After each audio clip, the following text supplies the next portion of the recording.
Maria. Louvado seja o nosso Senhor Jesus Cristo. Bem, sejam todas e todas muito bem-vindos, bem-vindas. Hoje nós temos uma companhia inesperada aí, né? Bom, pelas chuvas, mas inesperada porque tinha essa bicharada aqui. Então, se alguém desejar sentar aqui mais à frente, o ventilador expulsa os remanescentes, tá? Sejam bem-vindos e bem-vindas. Esse espaço aqui, Coral Dom Silvério, carinhosamente cedido por João Lucas, nas noites de sexta-feira, se torna o Centro Senhora da Luz, e a nossa missão é falar de Jesus, e por isso nós falamos da igreja, e o desejo de Nossa Senhora da Luz é que Jesus seja conhecido e amado. Em João, capítulo 18, versículo 37, está escrito, num diálogo de Jesus com Pilatos: Tu és rei? E Jesus responde: Tu dizes, eu sou rei. Nasci e vim ao mundo para isso, para dar testemunho da verdade. E em João capítulo 15 ele vai dizer: Eu sou o caminho, a verdade e a vida. Ninguém vai ao Pai senão por mim. Então, nas noites de sexta-feira, nós sempre queremos fazer Jesus conhecido e amado, assim como os tesouros do depósito da fé da nossa igreja. Então, nós vamos iniciar pedindo a intercessão de Nossa Senhora da Luz. Pelo sinal da Santa Cruz, livrai-nos Deus nosso Senhor dos nossos inimigos. Em nome do Pai, do Filho e do Espírito Santo. Amém. Minha Mãe, Nossa Senhora da Luz, obedecendo à lei mosaica, levastes ao templo vosso divino Filho, a luz do mundo. Sede brilhante farol, que através das brumas e tempestades da vida, nos guie incólumes ao porto seguro do céu. Somos vossos filhos, guiai-nos. Dai-nos espírito de obediência filial a Deus e à Igreja. Preservai-nos da impureza, concedei-nos a luz da fé, inflamai nosso coração com fogo divino, para sempre amarmos a Jesus e torná-lo amado por todos. Nossa Senhora da Luz, iluminai. Rogai por nós, Nossa Senhora da Luz, para sermos livres da cegueira do corpo e da alma. Que o Senhor Jesus, pela intercessão de Nossa Senhora da Luz, para a glória do Pai, pelo poder do Espírito Santo, conceda a todos nós e a todos que vão acompanhar essa formação pela internet a paz, a proteção, a libertação de todos os males, em nome do Pai, do Filho e do Espírito Santo. Tudo bem. Hoje nós queremos tratar de um tema, como nós estamos no tempo do Advento, a Santa Igreja e o verdadeiro sentido do Natal. Olha, pode parecer que é algo muito óbvio, mas infelizmente, pela falta de formação catequética profunda e pelos ataques ideológicos e pelo imenso sincretismo religioso que nós temos no Brasil, aquilo que devia ser óbvio para nós cristãos não é mais a nossa fé. Está tudo misturado. Basta lembrar que, por exemplo, um exemplo que eu gosto de lembrar muito, na época com que a Companhia de Jesus, os jesuítas chegaram no Brasil, lá nos primórdios do século XVI, durante um certo tempo eles fizeram um bom trabalho, mas foram expulsos aqui do Brasil. E o que aconteceu? Um catolicismo mal pregado, misturado com as religiões afro, misturado com o espiritismo kardecista, e fez um mexidão só, e nós somos até hoje com essas contaminações. Mas nós estamos aqui para falar da nossa fé, como cristãos, católicos. A palavra que eu uso é a mesma que usaram os apóstolos e os bispos desde os primórdios, há mais de 2000 anos atrás até hoje. O que eu recebi, eu vos transmito. O que eu recebi, eu vos transmito. A nossa missão como padres é essa. O que eu recebi, o depósito da fé que foi dado, eu passo, eu transmito para vocês, porque são palavras de vida eterna. O próprio Pedro, seguindo Jesus: Senhor, só tu tens palavras de vida eterna. Então, é isso. Olha, o Natal é uma data que nós todos comemoramos desde pequenos. É uma data que envolve o mundo todo. é o nascimento de Jesus, verdadeiro Deus, verdadeiro homem, mas é preciso passar por um certo itinerário para esclarecer algumas coisas, porque as nossas datas religiosas são comumente fuziladas por ideologias. Por exemplo, na América do Norte, até um determinado século, o Natal foi proibido. Foi proibido pelos protestantes calvinistas, por ser considerado somente uma data de origem pagã, é uma festa pagã. Nasceu um certo puritanismo, de um lado mais doentio, né? A alegria é pecaminosa, essas coisas. Então, na América Protestante, o Natal até um tempo era proibido. Até que um certo escritor lançou aquela obra, fugiu o nome aqui, que tem aquele fantasma do Natal presente, o fantasma do Natal passado, o fantasma do Natal futuro, sabe? Aquilo era um escrito. Então começou a se divulgar pela América e eles foram abrindo os olhos para algo a mais. Constantemente a igreja é atacada. Por exemplo, a Igreja Católica se rendeu aos desmandos de Constantino. Lá nos primórdios, Constantino anexou em si a Igreja Católica ao Império e obrigou o cristianismo a aceitar o paganismo, elementos da cultura pagã, e entre elas é o Natal. Isso é uma das acusações contra nós, você já deve ter ouvido. Não é verdade. Muito pelo contrário. Foi a igreja que venceu o império. E a cristianização do império aconteceu exatamente pela liturgia, que é uma fonte de teologia cristã e um dos elementos de formação cultural. Não. Uma outra acusação. Não existe evidências bíblicas ou históricas do dia 25 de dezembro. Então é tudo inventado, é tudo feito. A igreja fez um feito. Não é bem isso não, nós vamos ver. Terceira acusação. Natal sempre foi uma festa pagã. O culto à Mitra, a festa da Saturnália, a festa do Sol Invicto. Então, a igreja só tomou a festa das outras religiões, colocou aí para sufocar as outras religiões. Não foi bem isso, não. Nós vamos ver. Outra acusação. Não pode, Jesus não pode ter nascido 25 de dezembro. Por quê? Porque nessa época, lá no norte, é inverno rigoroso. E o Evangelho de Lucas diz que os anjos anunciaram aos pastores como que os pastores podiam estar com o seu rebanho à noite no inverno. Então, não é possível. É falso. Nós vamos ver se é falso. Negam a existência histórica de São Nicolau. Vamos falar dele, né? Negam a existência histórica de São Bonifácio. O que São Bonifácio tem a ver com o Natal? Aguarde e confie. Então, além disso tudo, nós estamos para falar daquilo que é a essência do Natal. Olha só, antes, eu queria falar um pouco sobre liturgia. Você sabe que na igreja nós celebramos a Sagrada Liturgia. Essa palavra liturgia, ela vem do grego, e liturgia quer dizer um serviço a favor do povo. É um serviço a favor do povo. É alguém que presta um serviço a favor do povo. Ao longo dos séculos, ainda no tempo do Império Romano, começou-se a usar essa palavra para falar também do culto. É um culto em que se ergue um louvor a Deus em favor do seu povo. O que para nós cristãos hoje, católicos, é liturgia? No latim, actiones Christi, ação de Cristo.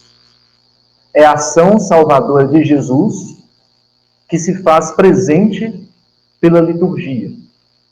Então é Jesus que continua agindo através da sua igreja. No final dos evangelhos, vocês podem conferir: ide, fazei todos os povos discípulos meus, batizando-os em nome do Pai, do Filho e do Espírito Santo. Estarei convosco até o fim.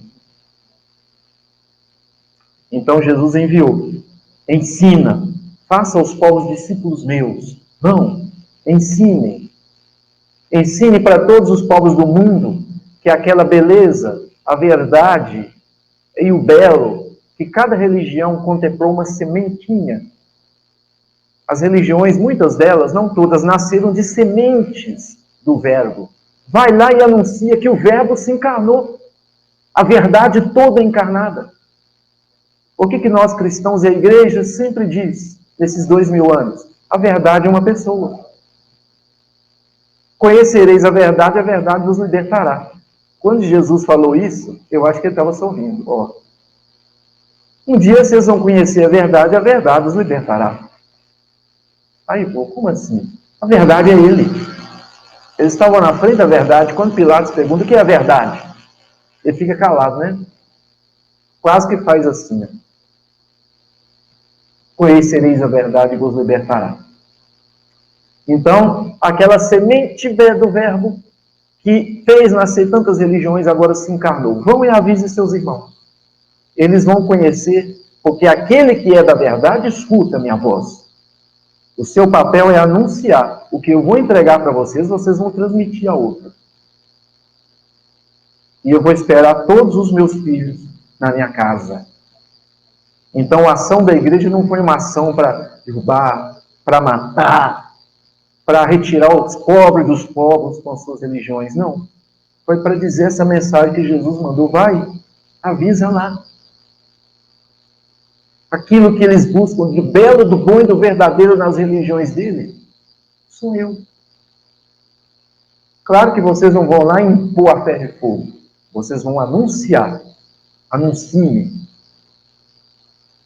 Então, liturgia é a ação de Jesus. Olha só, cada vez que você celebra a missa, a Santa Missa, que é a Eucaristia, e é uma celebração litúrgica, todos os 7 sacramentos são celebrações litúrgicas, né? Nós temos o batismo, Eucaristia, confirmação, o crisma, que são sacramentos da iniciação cristã. Depois nós temos ordem e matrimônio, que são sacramentos do serviço a Deus. Depois nós temos confissão ou reconciliação e unção dos enfermos, que são sacramentos da cura. São celebrações litúrgicas. O que quer dizer? Que é uma ação de Cristo. Através de cada palavrinha, através dos pequenos gestos, através dos pequenos símbolos, acontece uma ação de Jesus. Através de sinais sensíveis e visíveis, acontece a graça, a ação de Deus invisível. A Santa Missa, como eu estava dizendo. Você sabia que cada vez que você celebra a Santa Missa, você mergulha nos mistérios de Cristo? Especialmente nascimento, vida, paixão, morte e ressurreição. Especialmente a paixão. Cada vez que você celebra, pela força de Deus, do Espírito Santo, pela ação do sacramento, você é levado em espírito, é levado pela força sacramental ao único momento em que Cristo nasceu, ao único momento em que Cristo foi crucificado e morreu, ao único momento em que ele ressuscitou. Não é que toda vez que eu celebro, eu sacrifico ele de novo, não. É pelo contrário. Cada vez que eu celebro, pela força do sacramento, eu estou lá na gruta de Belém. Eu estou lá aos pés da cruz. Eu estou lá no túmulo vazio. Eu estou lá na ceia que ele celebrou. Eu estou lá na sua ressurreição. Acima de tudo, a missa é o sacrifício incruento. É o sacrifício da cruz. Então, quando nós celebramos, isso nós chamamos de dimensão memorial. Não é só lembrar, não, é participar de novo. É interessante dizer isso aqui. Então, quer dizer, padre, que todo ano nós celebramos o Natal, correto? Correto. Então, todo ano, nós somos, como que nós tocamos, estamos presentes na única vez que ele nasceu? Isso mesmo. Então, quer dizer que aquela alegria que você quase que sente assim no tempo do Natal, minha família também é muito pobre, a da minha mãe nem se fala, comia era folha de quiabo com farinha de mandioca, não tinha mais nada, é o ano todo. Ou de vez em quando era abóbora também uns 6 meses. Carne era artigo de luxo, etc. Roupa é humilhação na escola, mas o Natal sempre trazia uma alegria. Mal sabem as pessoas do mundo que essa alegria vem de onde? Não vem do presente, não. Vem de Cristo. E pela liturgia, nós vamos ter uma verdade sobre isso, porque nós entramos na alegria do Verbo que se fez carne e habitou entre nós. E que nós rezamos nos mistérios gozosos, os mistérios da alegria. O Verbo se fez carne e habitou entre nós. Então, até aqui tudo bem? Olha só. Deus manifestou-se aos nossos primeiros pais. Especialmente começando por Abraão. Abraão, sai da tua terra e vai para onde eu te mostrar. Deus deu a Abraão 3 promessas. Depois uma quarta, que é o desenvolvimento das outras 3. Abraão, eu vou te dar uma terra onde corre leite e mel, para você e seus descendentes. Você vai ter muitos descendentes, segunda promessa. Naquela época, quanto mais filhos tinha, mais Deus abençoou. E o filho é sinal da bênção de Deus. Então, vou te dar... Abraão, você consegue contar os grãos de areia na praia? Não, Senhor. Você vai ter mais descendente do que isso. Você consegue contar as estrelas do céu? Não, Senhor. Você vai ter mais descendente do que isso. E a terceira promessa. Eu vou estar sempre com você. Eu vou habitar. Eu vou morar com vocês. Eu vou morar na sua tribo, na sua casa, no seu povo. E a essa somou uma quarta. E quando eu morar com vocês, eu vou estabelecer uma aliança. Uma nova aliança. Mais forte do que aquela que foi feita. Mais forte do que aquela que será feita no Monte Sinai. Passou-se o tempo e o Verbo se fez carne. Então, em Jesus, nós alcançamos a terra sem males. Um novo céu, uma nova terra, onde corre leite e mel. Que na verdade aponta para o fim do mundo. Que é quando ele voltar a segunda vez. Em Jesus, nós temos uma família numerosa. São todos os filhos e filhas. Todo ser humano é convidado. Em Jesus, Deus mora conosco de uma maneira absurda. Ele se fez um de nós. E ele estabeleceu uma nova e eterna aliança. Jesus é um cumprimento de todas as promessas feitas a Abraão.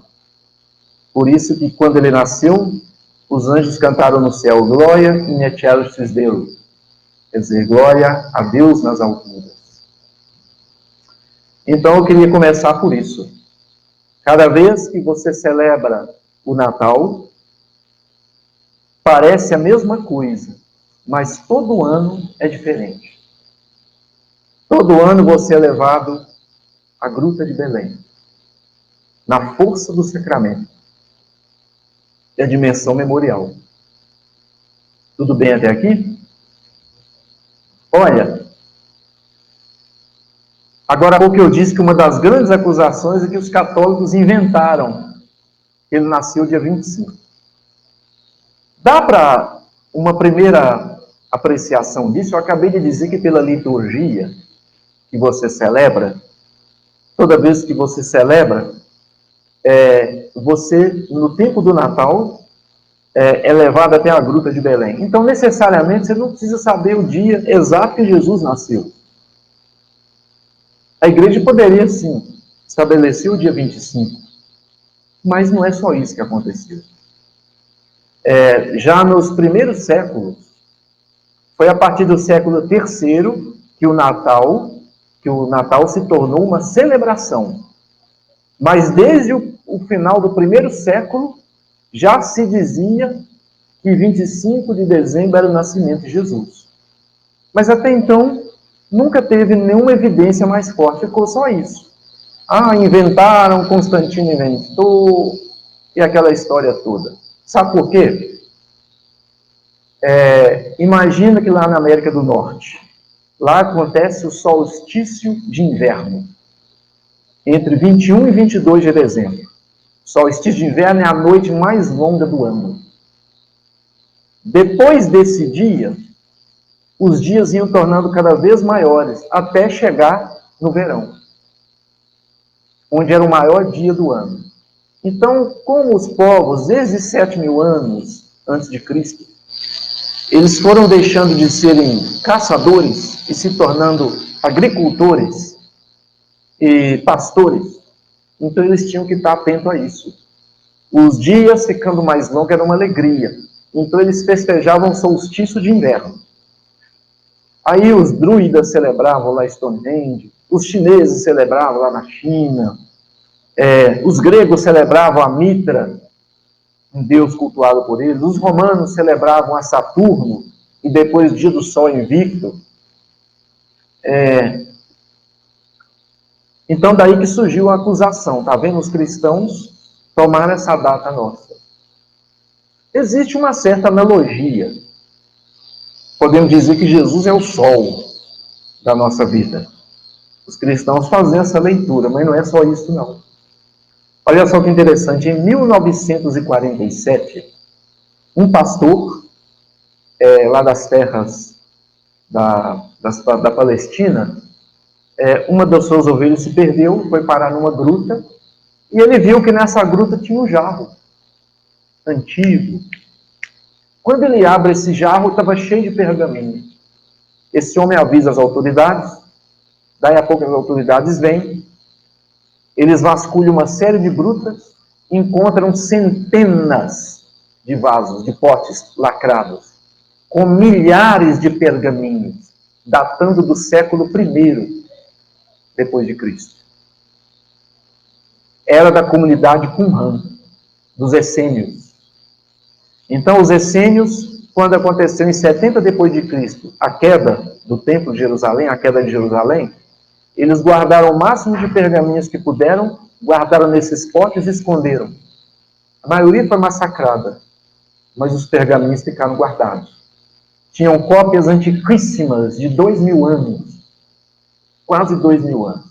Entre elas, olha só, entre elas encontraram uma que diz que tem esse nome, o Livro do Jubileu.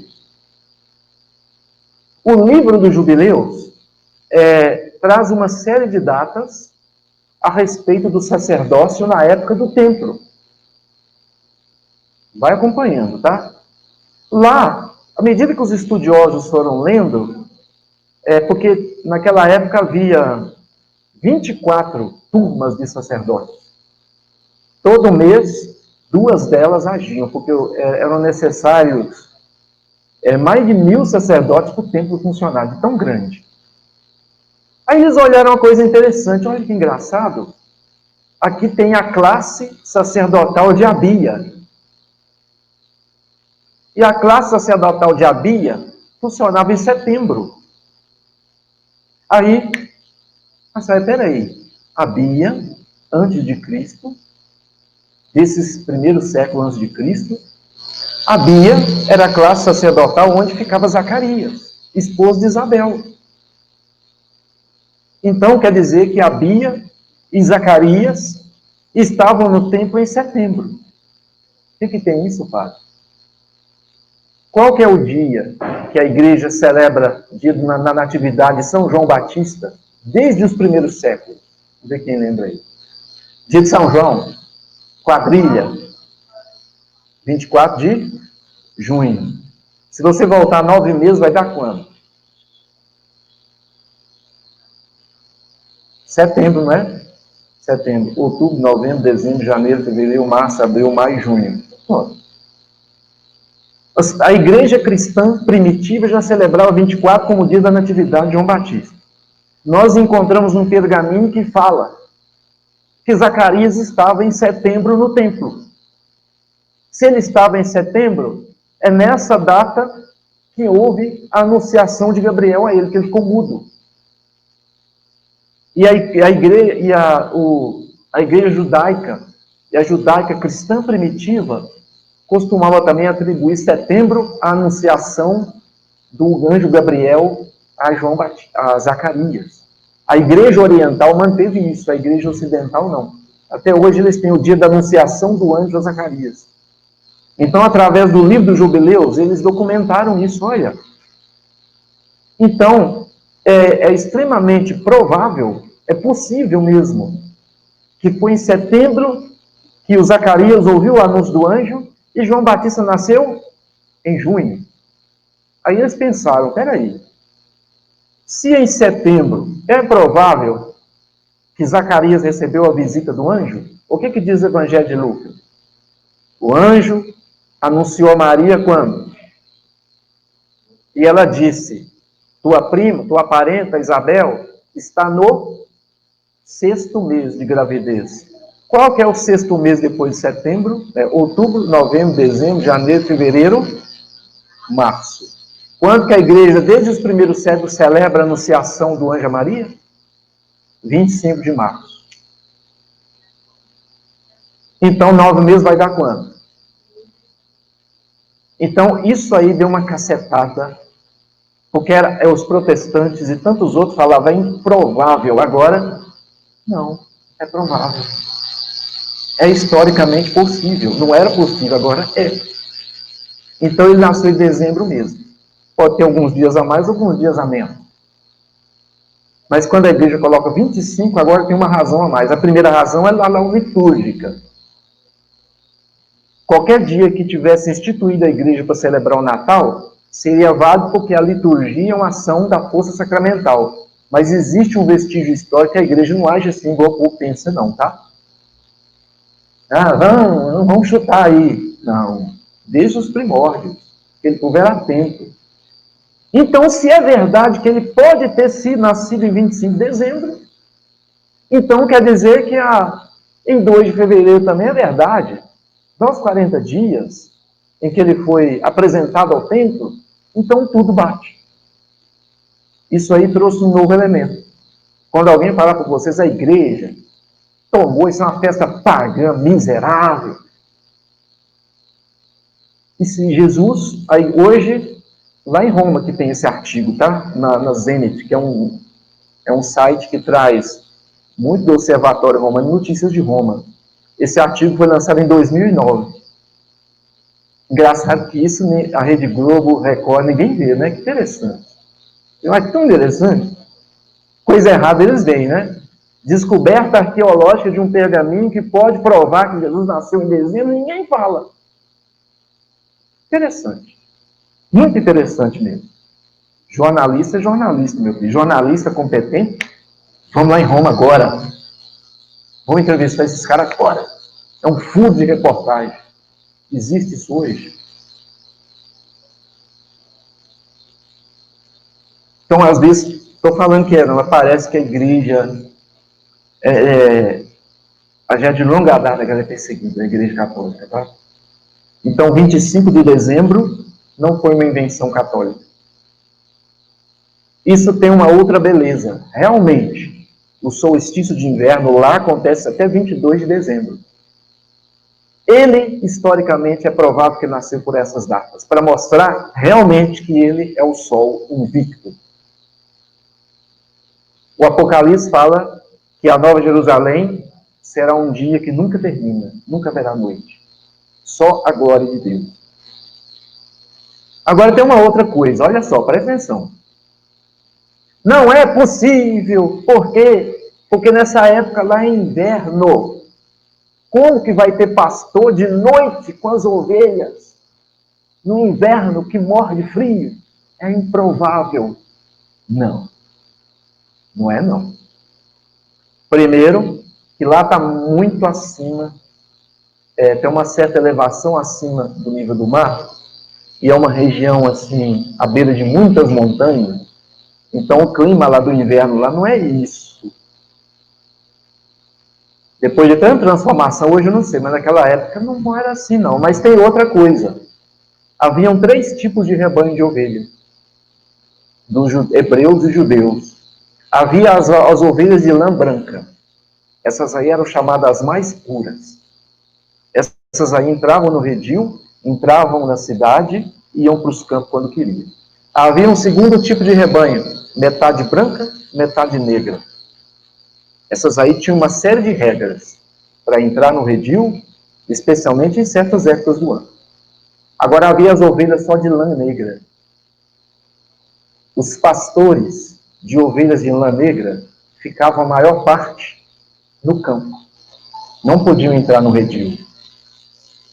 Pela cor da lã, tinha uma certa lei da pureza ou da impureza. Eles ficavam mais ao relento. Ou com inverno ou sem inverno. Isso é documento da época. Então, é possível que havia pastores lá? Sim. Os que cuidavam das ovelhas negras. Quando Jesus, mais tarde, disse assim, o médico vem por aqueles que estão doentes, não por aqueles que estão são. Isso pode trazer uma beleza até maior. Os pastores que cuidavam das ovelhas de lã negra foram os que ouviram a primeira mensagem dos anjos no céu. Porque não era permitido a eles entrarem em certos redis por causa da lei da pureza e da impureza. Então eles ficavam ao relento no inverno. E foram estes que ouviram a mensagem dos anjos. Nada de Deus é por acidente ou por acaso. Foi Ele que escolheu assim. Vocês acham que Jesus não podia ter dado jeito, Deus podia ter nascido no maior dos castelos, um bispo de diamante, ou de uma pedra preciosa, ninguém nunca ia ver no planeta, só nele? É óbvio. Por quê? É o verbo de Deus encarnado. Filho de Deus Pai, escolheu um lugar no inverno, naquele tempo, naquela época, na noite mais longa do ano.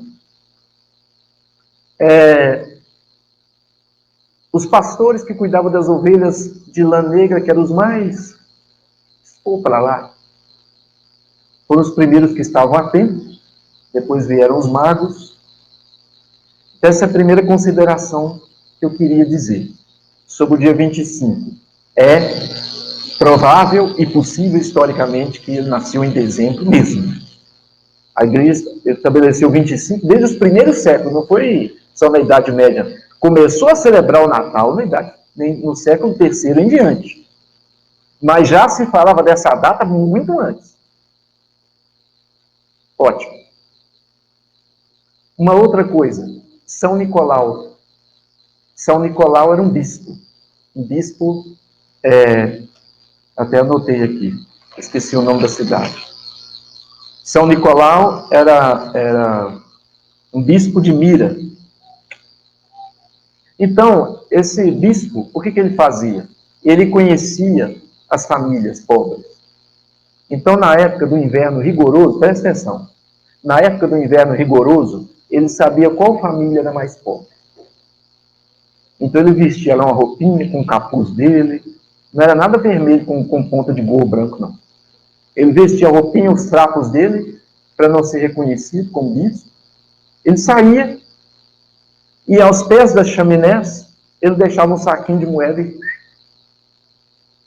sempre por essas épocas de inverno, no solstício, no inverno, o que era? Mais ou menos na época de Natal, ele deixava lá as moedinhas para aqueles que precisavam e saía procurando. Andava no inverno rigoroso e voltava. O povo acordava no outro dia de manhã, principalmente as crianças. Mãe, tem um trem aqui. Trem de mineiro, mas a gente usa nessas horas. Mãe, tem um troço aqui, o que foi? Nossa, louvado seja Deus, o que é isso? Então pode ser presente de Jesus. São Nicolau era chamado pelos ingleses de Santa Claus. Depois esse nome evoluiu para quê? Papai Noel. Noel é no francês arcaico, quer dizer o quê? Natal, Papai Natal. Hoje o que nós sabemos de Papai Noel foi uma invenção mais americana que tudo, né? Porque foi uma campanha de marketing americana, que até então tinha Papai Noel com roupa verde, tinha Papai Noel com roupa marrom, normal. E era o pobre do São Nicolau lá. Aí envolveu-se com lendas nórdicas, com lendas de tudo quanto é canto, criaram o Papai Noel que mora no Polo Norte, que tem um monte de rena voadora, que tem uma roupa vermelha, ele é gorducho, bonachão, assim, com uma barba, e aqueles que não eram católicos, até muitos protestantes, amaram esse negócio. Porque até então, o símbolo maior do Natal eram dois. Ou era a árvore, ou era o presépio, especialmente o presépio. A partir de 1223, São Francisco de Assis fez o primeiro presépio. E era vivo, sabe? Ele fez lá mandou fazer uma gruta, né? e colocou personagens, simbolizando, para dizer assim, ó, nós vamos rezar diante disso aqui, para retratar a humildade daquele momento. São Francisco fez o primeiro presépio. Depois de 1200, o símbolo do Natal é o presépio. E a árvore de Natal? São Bonifácio. Né? Eu estava olhando aqui para me ver o século de São Bonifácio. Né? São Bonifácio era bispo também. Deixa eu ver só um instante. Para me achar aqui. Olha que interessante. Coisas que devia ser óbvia para nós, mas não é. Por quê? Roubaram o Natal de novo. Pelo menos o nosso Natal. Não estou falando que não tinha lá as festas dos outros povos, mas o nosso Natal é diferente. Olha, São Bonifácio nasceu na Inglaterra por volta do ano 680. Vocês vão ver que a árvore Natal não é de hoje, não. 680. Então ele ingressou no monastério beneditino e certa vez ele foi enviado pelo Papa para evangelizar onde? Os territórios que atualmente pertencem à Alemanha, aos povos nórdicos. Foi mandado, vai lá, meu filho. Leva Jesus a ser conhecido lá, que todos os povos merecem a ordem que Jesus nos deu. Fazei todos os povos discípulos meus. Vocês vai lá e anuncia quem é Cristo. Ele foi. Sobre a proteção e o patrocínio de Carlos Magno, né, chamado de Charles Martel, Bonifácio viajou por toda a Alemanha, fortalecendo as regiões que tinham abraçado o cristianismo, e levou luz àqueles que ainda não conheciam. Agora, era um trabalho incansável. Por que tem isso? No ano 723, aproximadamente, Bonifácio viajou com um pequeno grupo de pessoas na região da Saxônia. E ele conhecia uma comunidade, era a comunidade mais difícil. Uma comunidade que realizava o culto ao deus Thor. Não é esse Thor do desenho animado, não. Esse Thor do desenho animado é outra coisa. É uma mistura de troço aí que o cara é o maior herói do planeta. Não é esse não. Esse é outro Thor. O Thor daquela época, frequentemente se oferecia aos pés de um grande carvalho sacrifício de criança. Era feito sacrifício de crianças. Várias vezes derramava-se o sangue. E essa comunidade era perto de Geismar, no meio do inverno. Então, faziam muito sacrifício de crianças a Thor, o deus do trovão. E consideravam esse carvalho sagrado, é o carvalho do trovão. E vamos dizer, ai de quem se aproximasse aí, né? Então é deus do trovão. Então, era uma trovejada só.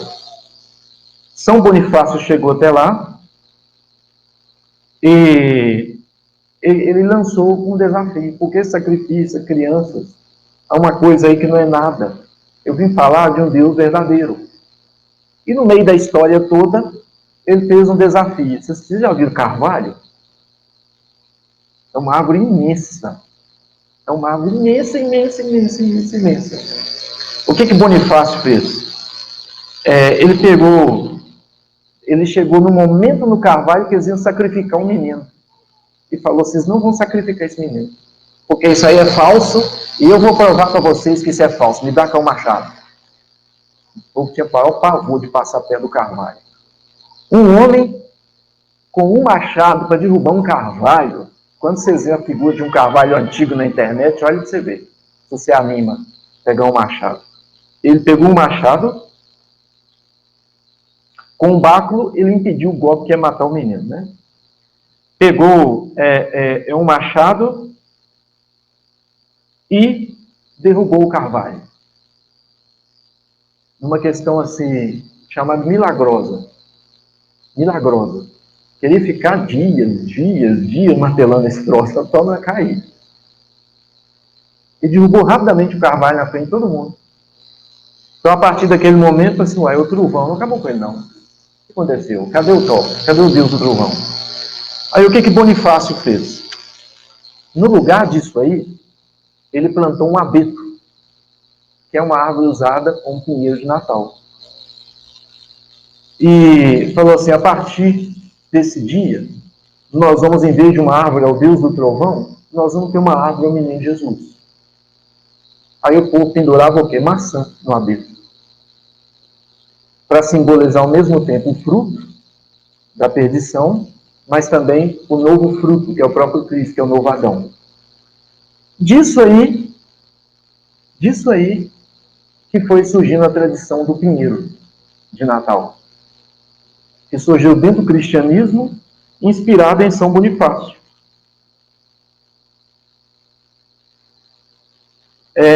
Só um detalhe aqui que eu não disse, ó. Bonifácio pegou um machado que estava perto dele, e segundo a tradição, quando ele brandiu poderosamente ao carvalho, uma grande rajada de vento atingiu o bosque e derrubou a árvore, inclusive as suas raízes. A árvore caiu ao chão, quebrou-se em 4 pedaços. Só para vocês verem a descrição completa, né? Então, quer dizer, não ficou lá dias batendo machado. Com uma machadada só, o vento arrancou o troço pela raiz. Você sabe que carvalho vive até 3.000 anos. É uma das árvores muito antigas. Então foi daí que surgiu a árvore de Natal. Árvore de Natal e presépio. Eram os dois grandes símbolos. Aí nos Estados Unidos, especialmente com a Coca-Cola. O Papai Noel de hoje nasceu na Coca-Cola. Ele tinha roupa verde, roupa marrom, roupa amarela, hábito. É São Nicolau, gente. Aí, de repente, a Coca-Cola deu um programa de marca. Apareceu um velho, gordinho, barbudo, vermelho, assim, burro. Todo mundo amou, gostei. Simpático, feliz, alegre. Isso aí roubou um certo pedaço do nosso Natal. Ninguém sabe que era o São Nicolau que se vestia no inverno, disfarçado para ninguém ver, ninguém custava descobrir que era ele. Quem que coloca moeda ao pé da chaminé, na chaminé? Quem que coloca moeda no pé da nossa chaminé? Quem que é esse? Custar descobrir. É o bispo. Eles viam um mendigo passar lá. Esse cara, quem que é esse cara? É o bispo. São Nicolau. Acho que é São Nicolau de Pisa, salvo engano, né? E aqui tudo bem? Agora vamos apertar o parafuso um pouquinho mais? Ótimo. O que nós celebramos no Natal mesmo?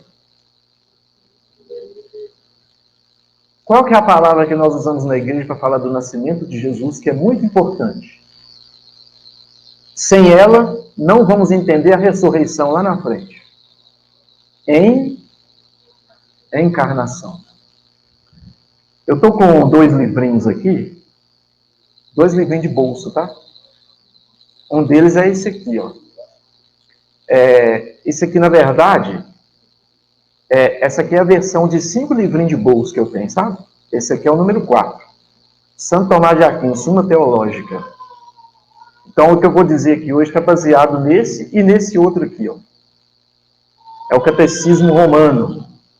O Catecismo Romano, este aqui, ele data de 1566. Depois do Concílio de Trento. O nosso catecismo é o Catecismo da Igreja Católica, é uma versão pastoral. O Papa João Paulo II disse assim, olha, esse aqui é mais para os padres e para os clérigos, tá? Vamos fazer uma versão pastoral? Que nós vamos colocar mais citações de santos e outras coisas, e vamos trabalhar um pouquinho na linguagem, que o Concílio Vaticano quis não mudar os dogmas, ele quis mudar a formulação de como se explica, como se ensina, né? Teve lá seus problemas, mas não convém falar isso hoje. Mas então, baseando os dois, olha que interessante. Primeiro nós vamos tomar de Aquino. É uma pergunta que eu não sei se vocês já fizeram. Eu confesso para vocês que eu já fiz. E a resposta que eu vi foi de Santo Tomás. Vocês já perguntaram para vocês mesmos? Será que era necessário? Porque quem que é o verbo? Quando eu falo verbo de Deus, é a segunda pessoa da Santíssima Trindade antes da encarnação. O Pai, Deus, o Espírito perfeitíssimo, origem de todas as coisas. Ele é a origem de tudo e não foi originado por nada. Ele criou e nunca foi criado. Ele é eterno, sempre existiu e nunca vai deixar de existir. Nós não damos conta de compreender isso. Nós só entramos no mistério. Nosso convite não é entender tudo, é entrar. Mas o Pai, Criador de todas as coisas, na eternidade, ele gera o Filho. Então o Filho foi gerado pelo Pai. Quer dizer o quê?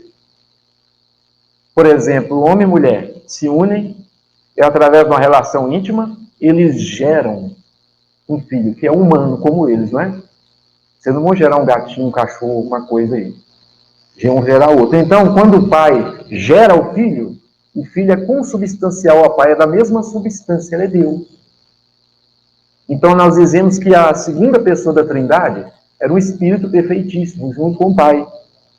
E o Espírito Santo, ele procede do Pai e do Filho.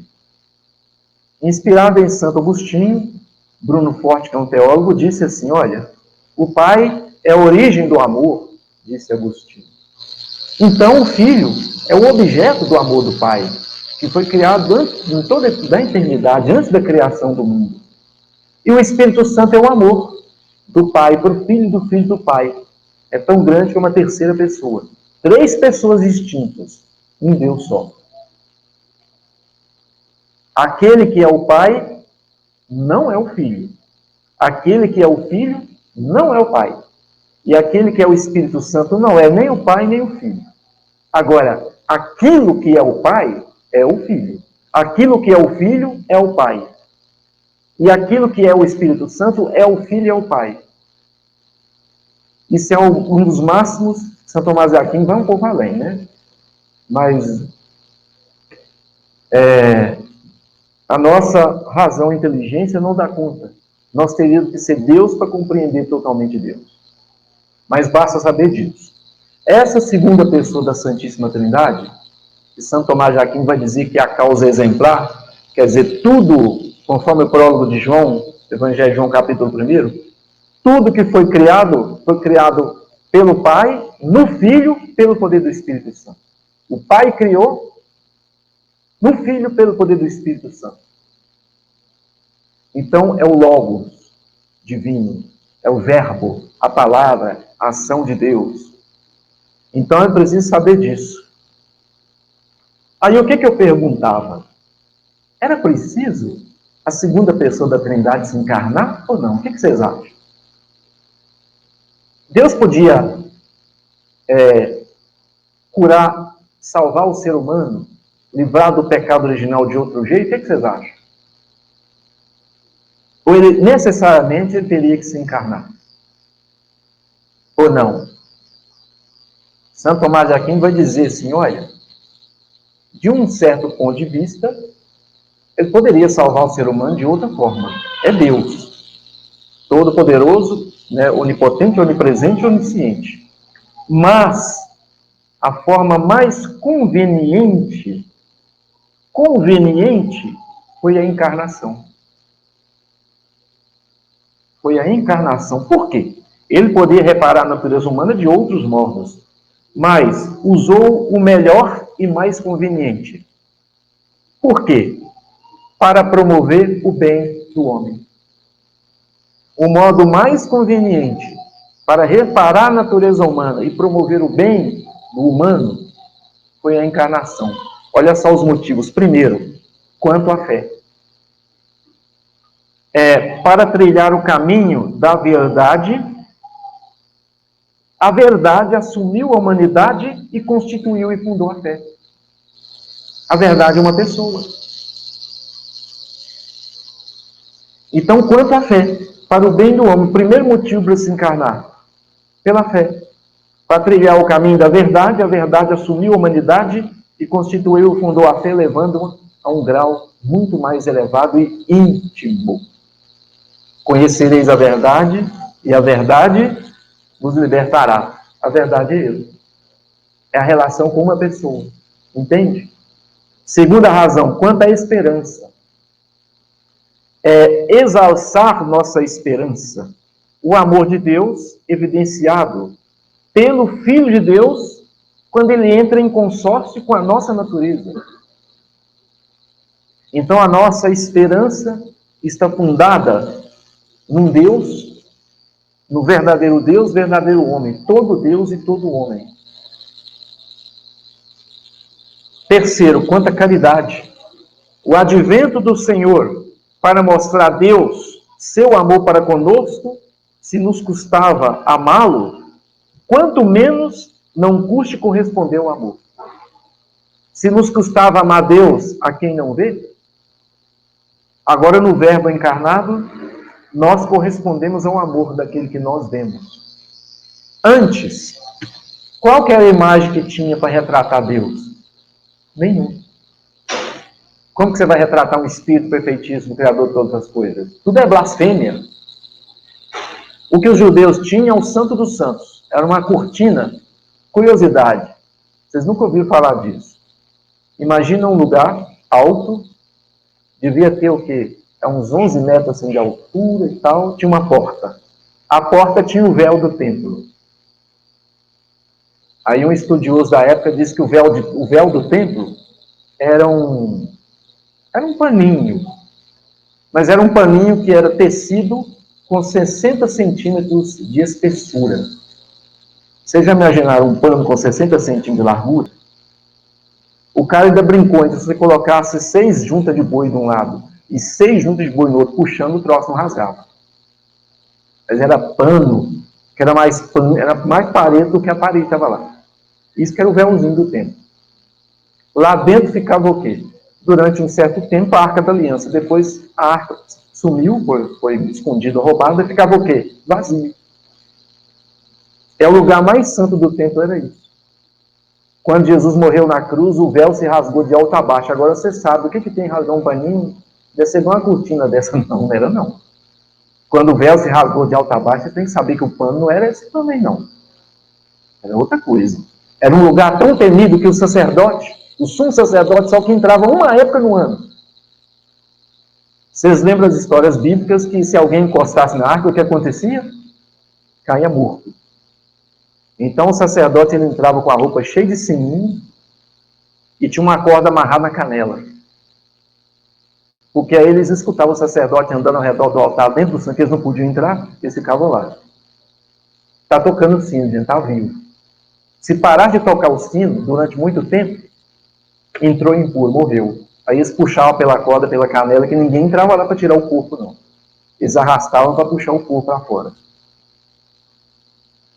Só umas curiosidades. Então, como amar? Se é difícil amar a Deus quem não vemos, agora ele se encarnou. A verdade está encarnada. O amor está encarnado. Ele é Deus. Quanto a orar, devia-se seguir a Deus, mesmo quando ele não podia ser visto. Deus se fez homem, para que, sendo manifesto e visto, fosse seguido. Agora sua oração alcançou outro nível. É um diálogo. Porque ele é verdadeiro homem. Ele se encarnou. Quanto à participação da divindade, verdadeiro fim da vida humana é o quê? Ser santo. Não é? Então, a nossa união com Deus é o grande sentido da nossa vida, a nossa identidade ontológica básica. Que todo ser humano nasceu para isso, para estar unido com Ele. Então, verdadeiro fim da vida humana nos foi conferido pela vinda de Cristo. Deus se fez homem para que o homem pudesse alcançar Deus de maneira perfeita. Deus se fez homem para que o homem pudesse alcançar Deus. Outra razão, remoção do mal. Olha, primeiro, que a encarnação de Cristo, quando Jesus falava, é Deus falando. Então, primeiro, para instruir o homem para não preferir o diabo. Segundo, advertir quão grande é a natureza humana e não ficar inclinado ao pecado. Que o Verbo se fez carne e uma das razões é revelar ao homem o que o humano é. Nasceu para estar com Deus. Terceiro, para eliminar, para denunciar e eliminar a presunção humana.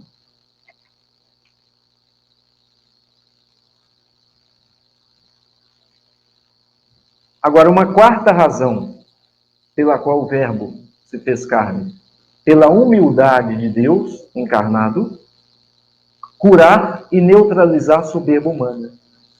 E, finalmente, uma quinta razão, livrar o homem da servidão, do pecado. Para que o diabo fosse vencido pela justiça do homem Cristo. Olha que interessante. O homem sozinho não podia satisfazer a pena do pecado original, porque era muito grande. E não convinha a Deus reparar a natureza humana simplesmente assim, tá bom mesmo, vou dar uma chance para vocês. Você podia fazer isso. Tá bom, ó, eu vou quebrar o gaião de vocês aí, tá? Não faz merda mais não. Não faz porcaria mais não. Me obedece, tá? Eu vou devolver a justiça original. Pera lá. Pronto. Não. Não convinha. Ele podia, mas não convinha. Entendeu? Por causa da encarnação. Porque convinha que o próprio homem cumprisse a sua pena. Quando o Verbo se fez carne, é verdadeiro Deus, verdadeiro homem. Então, ele, sendo verdadeiro Deus, verdadeiro homem, poderia satisfazer totalmente sozinho a pena. E fez mais. Ele não só satisfez a pena do pecado original e do pecado de todos os tempos para aqueles que o procuram, mas ele abriu para nós uma porta da graça muito maior que Adão e Eva. Ele não só devolveu a justiça original que fora dada a Adão e Eva no princípio, ele elevou isso ao máximo, dando ao ser humano a possibilidade de viver e participar da vida dele. Quando nós somos batizados, em nome do Pai, do Filho e do Espírito Santo, nós somos chamados filhos adotivos de Deus. Aí por isso que Jesus falou, vocês podem chamar ele de pai também. Antes não podia não, mas agora pode. Com toda a autoridade, porque ele é pai. Age como filho. Por quê, Senhor? Porque agora vocês estão unidos a mim. Vocês são meus. Vocês fazem parte do meu corpo. Por isso que vocês tomam do meu corpo, para que vocês sejam a ação do meu corpo no mundo. Então, são essas razões. O meio mais conveniente era o Verbo se encarnar.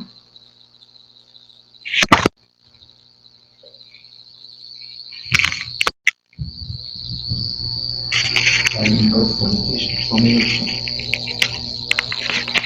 Não sei como é que caiu, não, mas barrei mesmo. Ótimo. Então, vamos lá. Nós já falamos de muitas formas sobre a encarnação, mas é bom, porque são coisas que deviam ser óbvias. Vocês já pensaram o que é encarnação? Uma coisa vocês já sabem. O Verbo de Deus, a segunda pessoa da Santíssima Trindade, o Espírito perfeitíssimo junto com o Pai e com o Espírito Santo, eterno, também onipotente, onipresente, onisciente, porque Tomás de Aquino e Agostinho vão dizer a operar de tudo aquilo que é feito fora de Deus, sobre a criação, os três fazem igualmente. Eles têm uma diferença quanto ao seu jeito de proceder.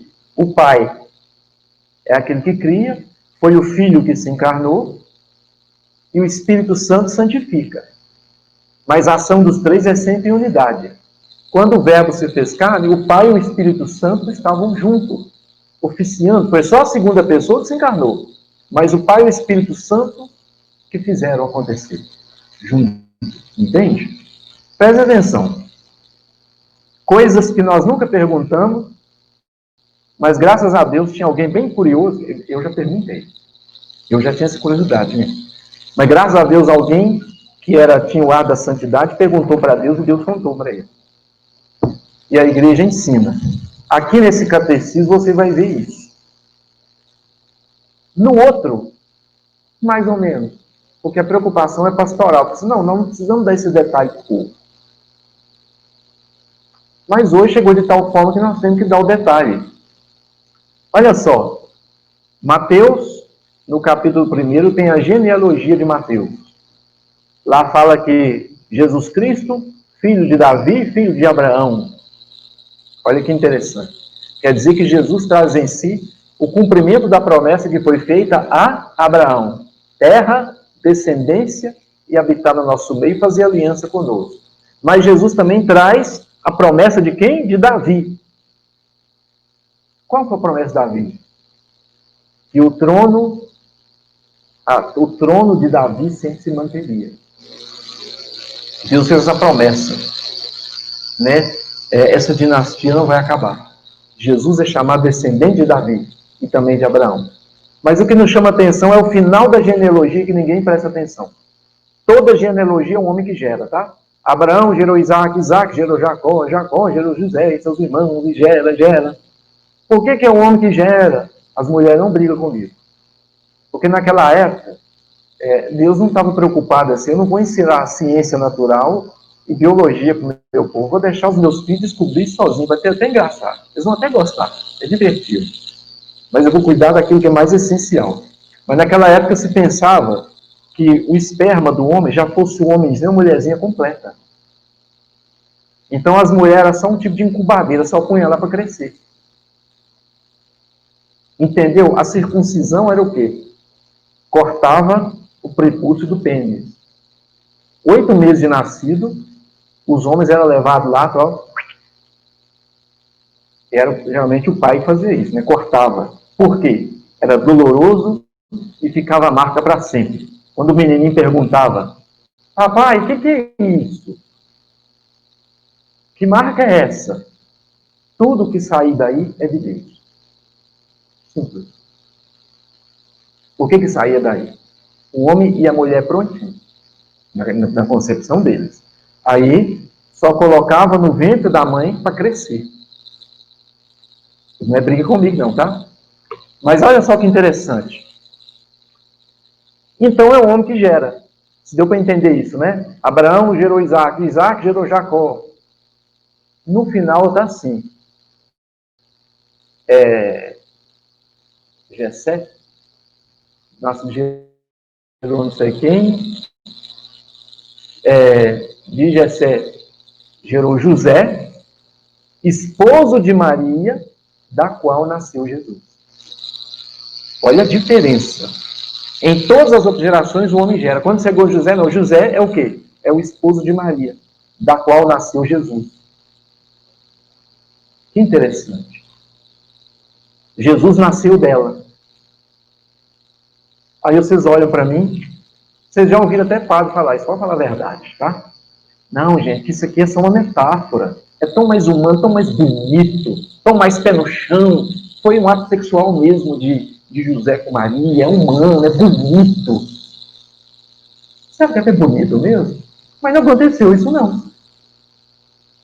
Não é que é feio. Estou falando que é feio. Simplesmente não aconteceu isso. Como que foi a concepção do Espírito Santo? O Pai e o Espírito Santo. Então, Jesus não tem um pai biológico. José não é pai biológico dele. Ele é o patriarca, ele é o esposo de Maria, do qual nasceu Jesus. Olha só o que o catecismo diz, e São Tomás fala disso aqui de uma maneira extraordinária. Olha só. A encarnação é obra da Santíssima Trindade. Então é o Pai, Filho e Espírito Santo juntos. O Filho que se encarnou, mas o Pai e o Espírito Santo que fizeram a obra juntos. O corpo de Cristo se formou do sangue da mãe. De onde você tirou isso, padre? Daqui.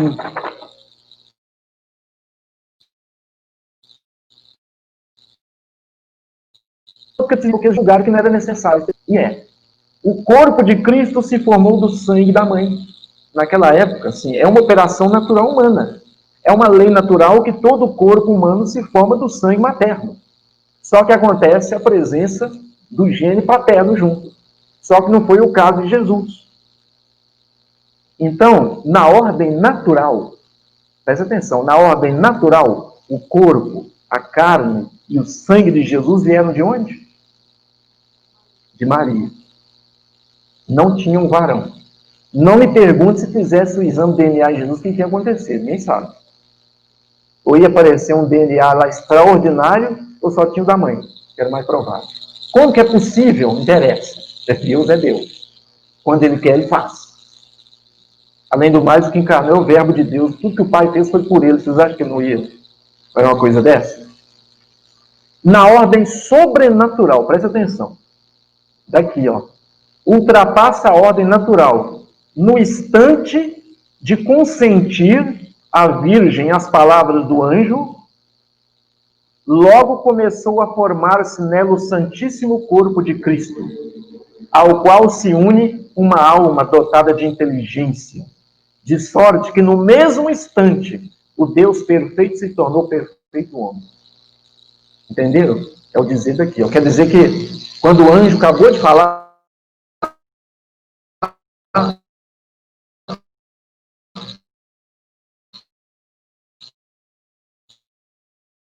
e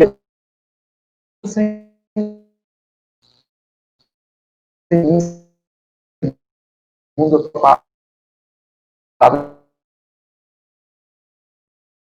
criou o Pai e o Espírito Santo, também o Filho, criou uma alma, infundiram a lei. Além disso, eu surpreendi, tá, gente? Ele pergunta assim, mas a divindade, o verbo, se uniu primeiro com o corpo ou com a alma? Na ordem temporal, foi sucessivo, foi simultâneo. Ao mesmo tempo, ele fundiu com o corpo e com a alma. Mas na ordem da natureza, a afinidade maior com a alma, que é a alma espiritual. Então, o verbo se fundiu com o corpo mediante a alma. Mas isso aí já é demais, né? Isso aí, se vocês quiserem saber mais, vocês vão esse livrinho aqui, ó, que é ótimo. Deu para entender até aqui? No momento em que o anjo disse, né, por isso que o Espírito Santo vai te cobrir com a tua sombra, e quem nascer de ti será filho do Altíssimo. Também Isabel, tua parenta, está no 6º mês de gravidez. E ela? Eis aqui a serva do Senhor, faça-se em mim segundo a tua palavra. O anjo retirou-se por quê? Naquele momento aconteceu a concepção. Pelo poder do Espírito Santo e do Pai. O corpo de Jesus começou a se formar da carne dela. E a alma foi criada e a divindade se infundiu com o corpo e com a alma. Vocês prestaram atenção no que eu disse? Porque tem gente que fala que Jesus é metade Deus, metade homem. Isso é heresia, tá? A divindade se fundiu com o corpo e com a alma. Então Jesus é humano. Ele tinha corpo e alma. O humano não tem corpo e alma? Pois é. Ele tinha corpo e alma. Ele ainda tem corpo e alma. A divindade se fundiu com o corpo e com a alma. Gente, isso é extraordinário. Vocês já pensaram nisso? O que isso tem de prático para a nossa vida? Dá uma profundidade. Saber dessas coisas. E não é conto da carochinha, não é invenção, não, tá? Não é metáfora, não. Se vocês ouvirem algum pai dizer isso, reza. Vai lá, conversa com ele, não está bem. Não está bem, gente. Hoje eu vou falando com vocês que não está bem. Nossas escolas estão péssimas, nossas faculdades estão péssimas, nossas universidades estão péssimas. Porque os professores, infelizmente, não estão recebendo. A igreja foi quase exorcizada de dentro das faculdades, foi trágico. Julgaram 25 séculos de conhecimento humano fora, negaram a própria filosofia grega e colocaram uma coisa moderna no lugar, que vai dizer que a realidade é o quê? É uma ilusão, sou eu que crio, e etc. Aí vai ficando essa sociedade assim. Agora, olha só. Tanto que a alma se uniu ao corpo, a própria divindade se uniu também ao corpo e à alma. Logo que o corpo foi formado, simultaneamente animado, a divindade ficou ligada tanto ao corpo como à alma. Então, quando eu ouvi a anunciação do anjo, tudo foi simultâneo. O corpo começou a se formar, já tinha lá o embrião se multiplicando. Deus criou uma alma, instantaneamente infundiu ali, e a segunda pessoa da Trindade se uniu ao corpo e à alma. Não vem perguntar para mim matemática não, tá? Uma das grandes questões de denúncia à igreja, sim. A lógica demonstra perfeitamente que o todo não pode caber na parte. Logo, a explicação é outra.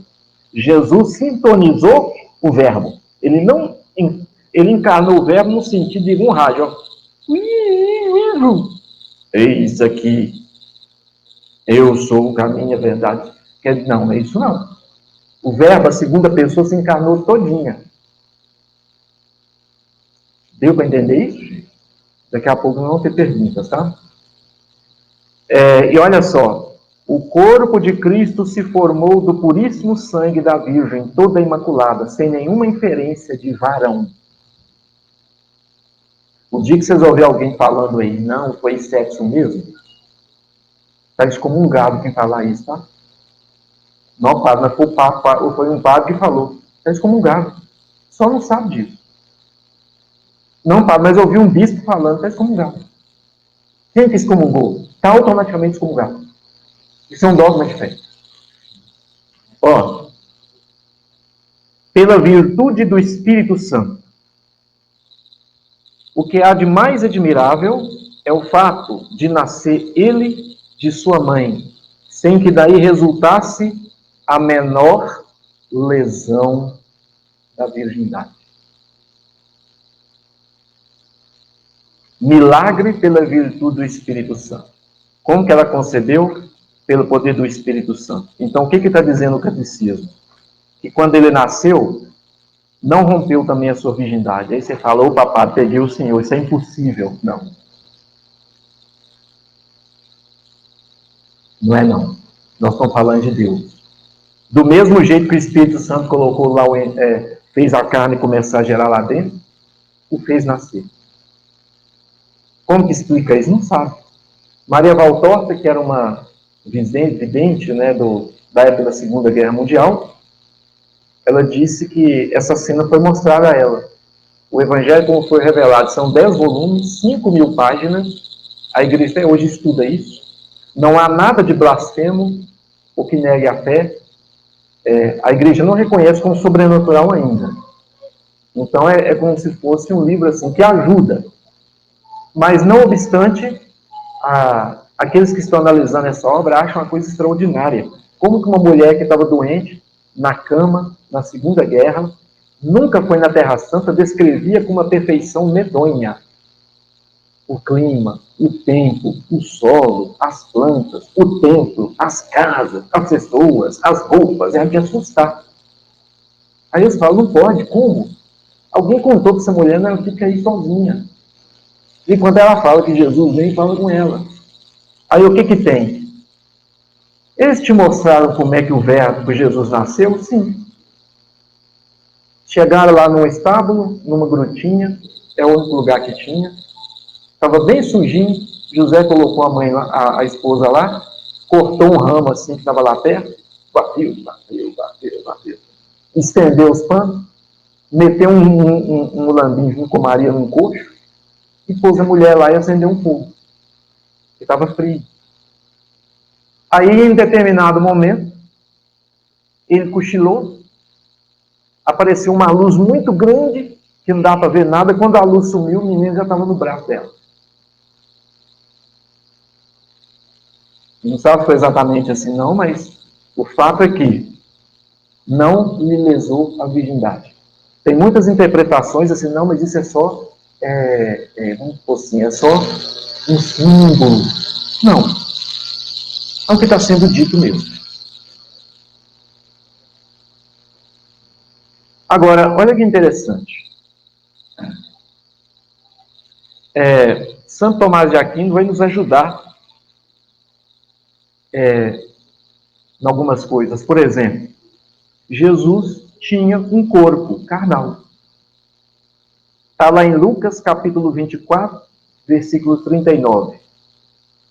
Quando ele aparece ressuscitado, né? Os discípulos, que isso, gente? Sou eu. Eu não sou espírito, não. Eu tenho carne e osso. Vocês não estão vendo, não? Tem alguma coisa para comer? É mais fácil. Me dá. Tomé, vem cá, toca. Sou eu. Tem carne e osso. Isso é um corpo. Agora ele também tinha uma alma.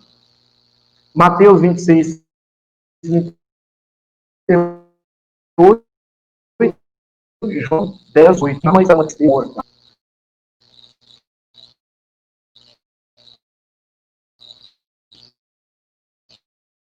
Alma e divindade.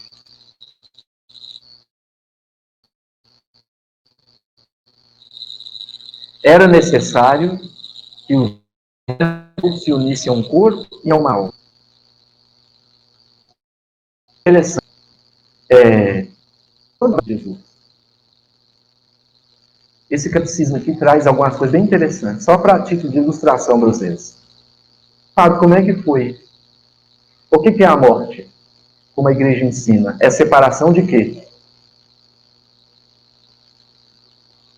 Separação do corpo e da alma. Por quê? Nós somos corpo e alma. A alma não está misturada com o corpo, tá? Ela está unida com ele, é diferente. O corpo é substância material, enquanto a alma é espiritual. Eles estão unidos. Mas numa união que Santo Tomás de Aquino vai dizer mais profundo do que a chama com o combustível. Você é capaz de ver onde a chama e o combustível estão? A união do corpo com a alma é muito maior.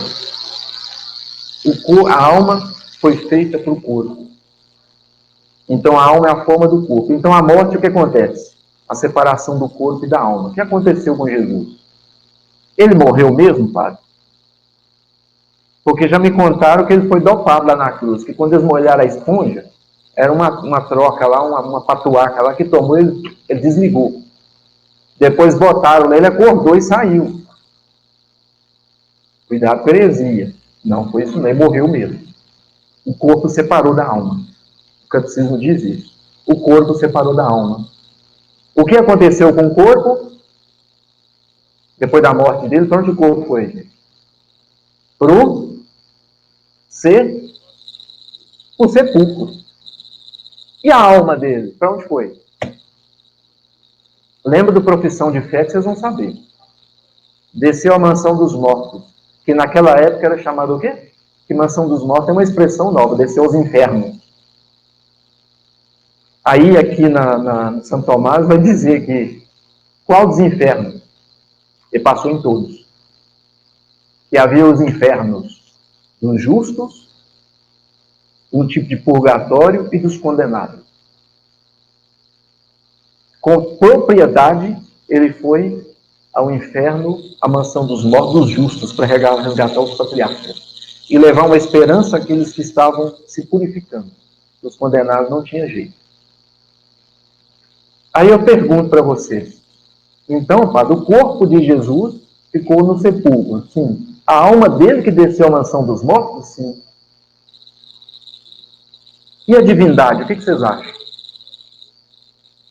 Onde que ela ficou? Vamos ver. Ela ficou no sepulcro ou desceu à mansão dos mortos? O que vocês acham? A segunda pessoa, a divindade encarnada, quando separou o corpo e a alma de Jesus, o que aconteceu com a divindade? Ela ficou no sepulcro, no corpo, ou desceu aos infernos com a alma?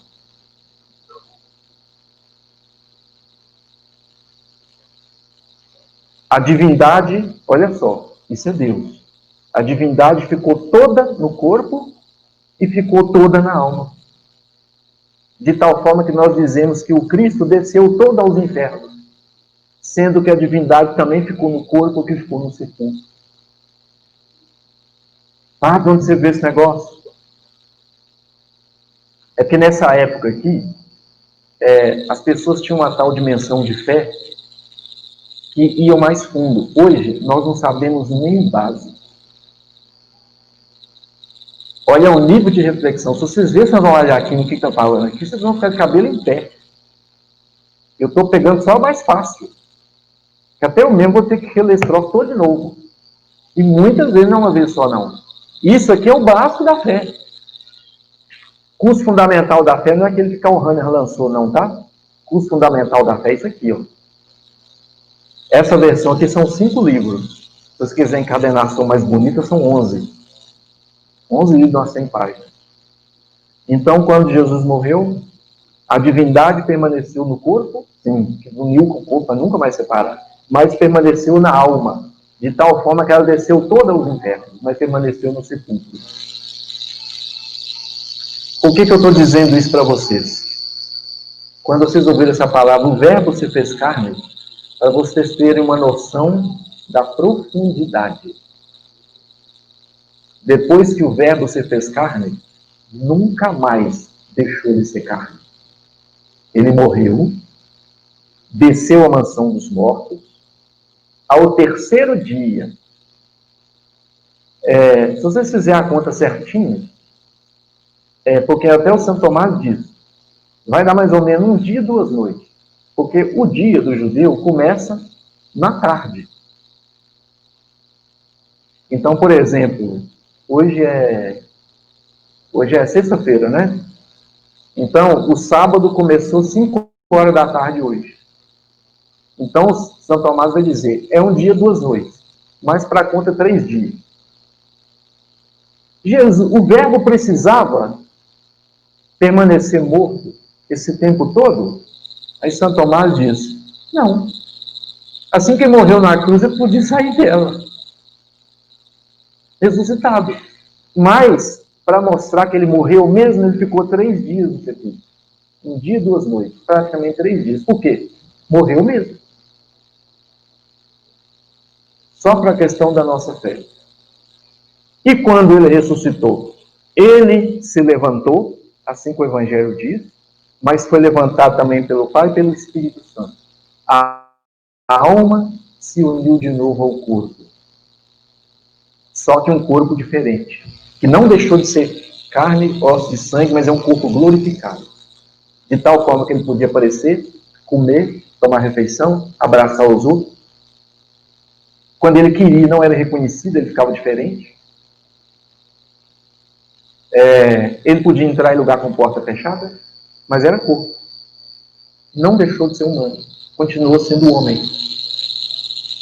E aqui vocês vão entender que os dogmas marianos, as verdades de fé que se fala de Maria, é para defender isso. Por que a igreja tem uma ligação tão forte com a mãe? Nós dizemos que ela é imaculada desde a sua conceição, porque aquela que devia ser a mãe do Verbo encarnado não poderia ter participação na culpa original. Então, no pecado original, Maria foi livre do pecado original. Aí, se vocês olharem alguns santos, eles vão dizer assim, é porque o Verbo fez com ela algo extraordinário, redimiu-a na sua concepção. E a concepção de Maria foi pela união sexual de Ana e Joaquim. Porém, estava numa idade muito avançada. Então, foi o toque de Deus. Ana era estéril. Eles não tinham filhos, eram de idade avançada. Então, ela é imaculada desde a sua concepção. Esse dogma foi proclamado por... Já era uma verdade que o povo defendia desde os primórdios, mas só em 1854, Pio IX, né, decretou dogma. Olha, o povo sempre rezou isso, os padres sempre rezaram isso, eles sempre celebram isso, isso é uma verdade de fé. Ela nasceu sem a culpa original. Pronto. Segundo dogma, ela é chamada Virgem Perpétua. Porque aquele que nasceu dela não nasceu de homem, de sêmen de varão. Ela é virgem como? Antes do parto, no parto e depois do parto. Terceiro, ela é chamada Mãe de Deus. Ela não é mãe da divindade em si, é claro, né?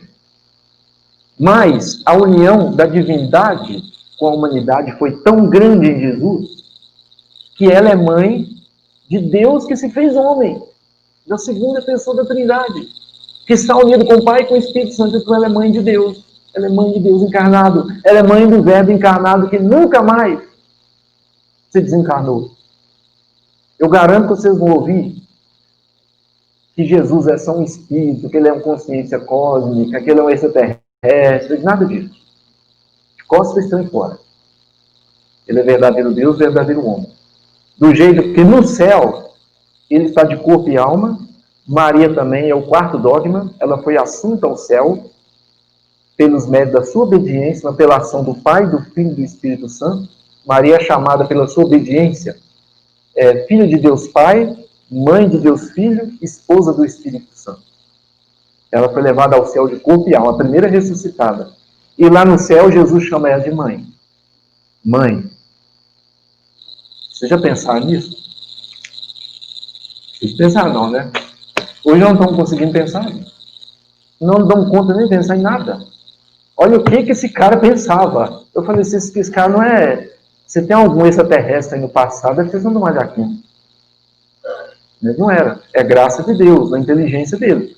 Mas, pensa bem, o Rei dos Reis, o Senhor dos Senhores, toda a autoridade me foi dada no céu e sobre a terra. E ele chama Maria de mãe.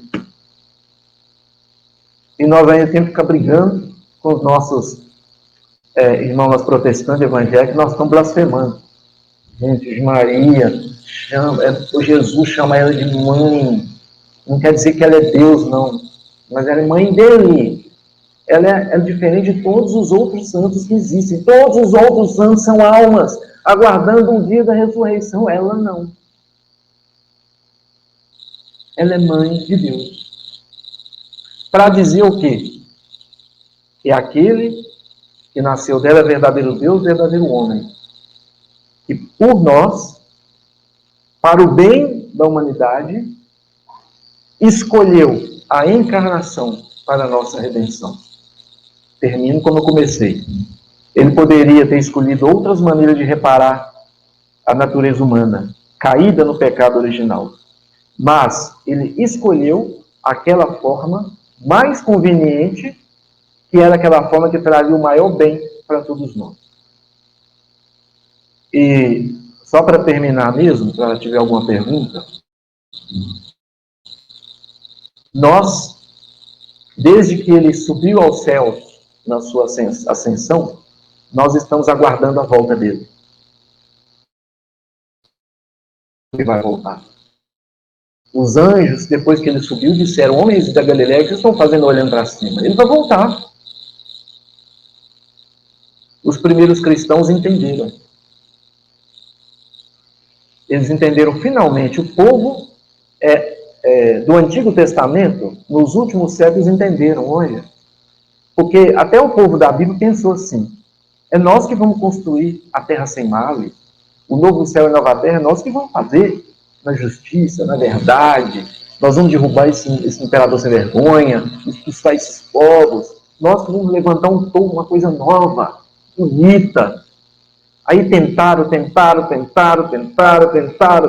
Aconteceu o exílio da Babilônia, foi a gota d'água. Eles pensaram assim: nós não damos conta disso.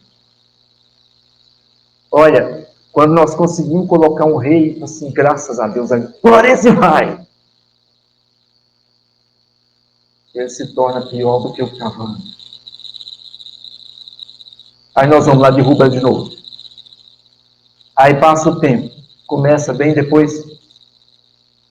Ou pior do que o último. Não pode. Ô Davi, ô saudade. Davi que foi resolver o negócio, o filho dele já começou a fazer porcaria. Salomão não deu muito. Foi mais ou menos. Salomão tinha umas 600 mulheres. Ele casava com as princesas para anexar os reis, né? Mas, para lá. Mas é o homem da maior sabedoria. Deus falou com ele: nunca mais vai existir alguém com sabedoria maior que a sua. Mas a promessa foi feita ao pai dele. Aí o povo pensou assim: como é que Deus disse que ia dar uma terra onde corre leite e mel? Abraão veio para cá e não tem um segundo de sossego nessa terra. É só guerra, é só pancada, é só morte, é só gente querer tomar. Até hoje estão lá. É um pedacinho, gente, que cabe. Vocês cabem dentro de Minas Gerais, Terra Santa. Ou lugar que não tem sossego. Então, como que isso é uma terra? Aí eles entenderam. Ah, entendi. Então, aquilo que foi prometido a Abraão está no final dos tempos. E os cristãos entenderam mais ainda. Porque os primeiros cristãos, ó, ele falou que vai voltar e está próximo. Tem uns que nem trabalhavam mais aí em São Paulo, ó. Tem muito no meio de vocês que está muito ocupado em não fazer nada. Faz para trabalhar. Ninguém sabe o dia e a hora, tá? Vocês não entendem esse negócio errado, não. O próprio São Paulo entendeu isso. Quando ele voltar, ele volta quando ele quiser, na hora que ele quiser. Só o Pai sabe. E nós estamos esperando até hoje a vinda dele. Para ele, 1000 anos é como se fosse um dia. Quando Deus fala com você assim, ô, aguenta firme, só mais um segundo, tá? Isso pode ser 10 anos. Enquanto você não aprender e não aprofundar o que você tem que aprofundar, ele faz. Não é só fazer para se sentir bem, para ficar feliz. Você acha que ele não podia fazer assim, ó? Todo mundo ficava rico, milionário, cheio de comida, cheio de carne, cheio de carro, cheio de mansão, cheio de tudo. Isso é maciota para Deus, gente. Ele fala assim, para que eu vou fazer isso com meus filhos? Eu vou desgraçar a vida de todo mundo. Igualzinho os pais aí, os pais que dão tudo de mão beijada para os filhos, o que acontece? E vocês acham que Deus vai fazer isso conosco? Então, eles perceberam assim, ó, toda vez que se come desse pão e se bebe deste cálice, se recorda a paixão de Jesus Cristo e se fica esperando a sua volta. Nós estamos esperando a volta dele. E eu termino falando isso porque no Natal, na liturgia, você participa da primeira vinda dele, que foi na humildade, no sofrimento, que ele se fez sofrimento por nós. Ele veio a primeira vez. Para que nós, não, porque nós estamos aqui esperando o quê? A segunda vinda. Só que você ia falar assim, ô Senhor, mas tá difícil, não vem. Você falou que vinha rápido, não vem. Olha o sofrimento, olha a dificuldade, olha a dor, a gente não dá conta, não. Aí o que os santos falaram? Aí que entra a Eucaristia. Vocês não vão ficar órfãos, eu não vou deixar vocês só, eu vou estar com vocês até o fim do mundo. Toda vez que vocês celebrarem a ceia, fazer em memória de mim, em memória. Toda vez que vocês celebrarem, naquele instantinho da missa eu voltei. Eu estou na primeira vinda, que no tempo do Natal a alegria é essa primeira vinda, mas a Eucaristia também já é um pedacinho da segunda vinda. Eu voltei. Como assim, Senhor? Você não entendeu ainda, meu filho? A comunhão do corpo e do sangue, no instante que você me comunga, naquele instante que o pão continua sendo pão dentro de você se dissolver, você está tocando em mim fisicamente. Mas eu não percebo, Senhor. Não é porque, infelizmente, vocês estão muito tapados pelas ideologias, pela bagunça que teve esse tempo todo, vocês não me escutam mais. Que eu nunca deixei de falar. Eu nunca calei a boca. O Espírito Santo nunca calou. Só que vocês não dão conta de me escutar, porque só escuta vocês mesmos e os outros que falam coisa errada. Porque não está tendo uma formação, uma educação verdadeira. Tudo que é da igreja está sendo tirado. O Estado é católico, o Estado é laico, que lindo, maravilhoso. Respeita todas as religiões, respeita a porcaria. E respeita o quê? Eles estão lá se lixando para a religião dos outros. Eles estão se lixando para isso aqui, ó. E aonde a igreja passa, era igual ao judaísmo.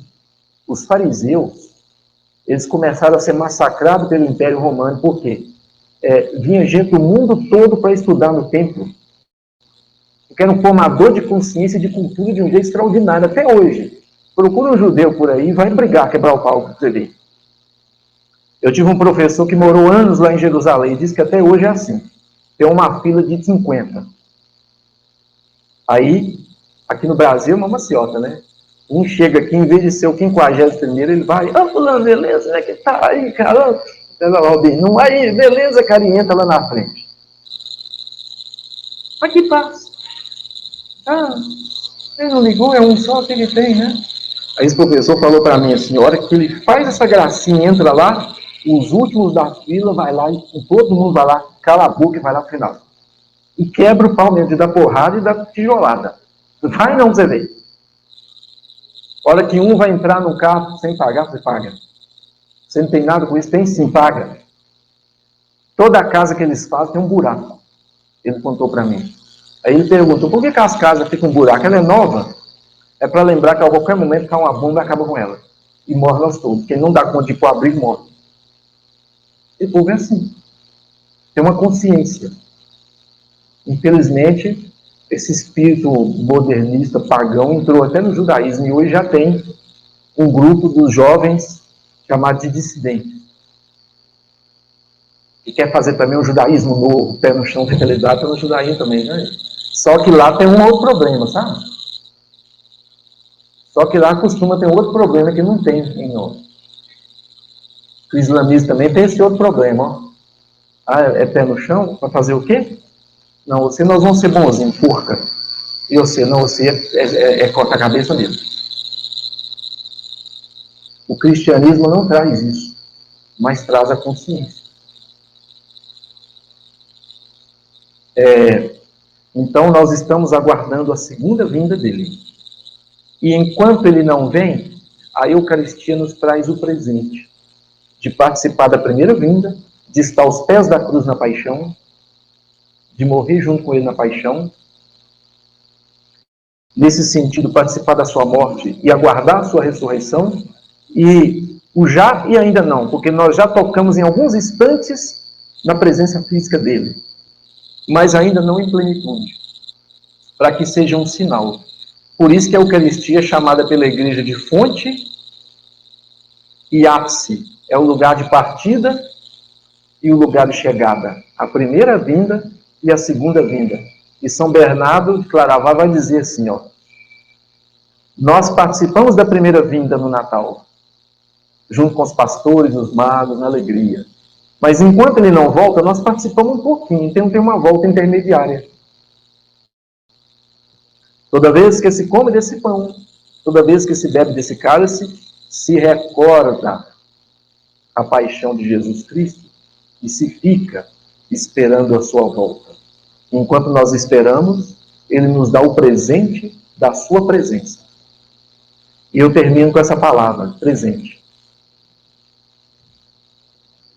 Até isso deformaram. Presente para nós é o que hoje? É só dar um presente, né? Não que é ruim, que é importante. Agora, no presente, o presente é uma dádiva, é um dom. Então, o presente é a sua presença e a presença de mais alguém. Então, quando o cristão católico dá um presente, eu vou estar presente na vida da outra pessoa. E Cristo também vai estar presente. Porque ele que é a presença salvadora. Foi assim que começou a prática da presente. São Nicolau deixava lá a moedinha, mas junto com a moedinha não deixava só isso não. Não era só a moedinha que ficava lá. Aquela família era tocada de uma forma tão extraordinária e tinha um amor para Jesus impressionante.